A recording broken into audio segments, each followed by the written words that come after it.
Ready? ওকে।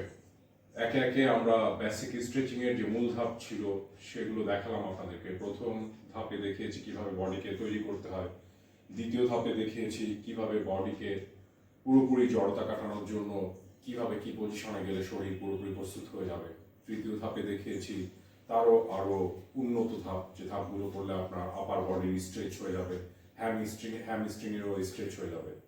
এবং চতুর্থ ধাপে দেখাবো সেই ধাপটা যারা আপনারা তৃতীয় ধাপে কোনোভাবে অ্যাডজাস্ট করতে যদি ব্যর্থ হন, যদি মনে হয় যে তৃতীয় ধাপ শুরুতেই আপনার কাছে বোরিং লাগছে বা বিরক্তি লাগছে, তাহলে আপনারা চতুর্থ ধাপে, তৃতীয় ধাপ থেকে এই ধাপে চলে যেতে পারেন, যেটা খুবই আপনার জন্য সহজ হবে আমি মনে করি। তো আমি দেখাচ্ছি, আপনারা এভাবে তৃতীয় ধাপে ছিলাম আমরা এভাবে, ঠিক এই পজিশনে থেকেই হাতটাকে স্লোলি আমাদের পেছন দিকে নামাবো, যতখানি যায় মনে মনে কাউন্ট করবো, 1 2 3, বা জোরে জোরে কাউন্ট করতে পারেন, 4 5 6 7 8। ঘুরে যাচ্ছি, তাহলে আপনাদের বুঝতে সুবিধা হবে।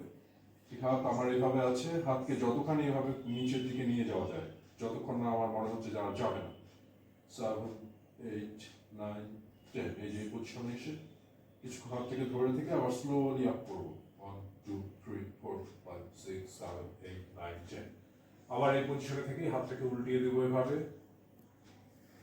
মনে মনে কাউন্ট বা উচ্চারণ করে কাউন্ট করতে পারেন, 1 2 3 4 5 6 7 8 9 10। এই যে যতখানি যাবে এভাবে ধরে থাকবো, তাহলে আবার স্লোলি আপ, 1 2 3 4 5। সামনে ঘুরে যাচ্ছে, তাহলে বুঝতে সুবিধা হবে। হ্যাঁ, ঠিক এই পজিশনে হাতটাকে এইভাবে সামনে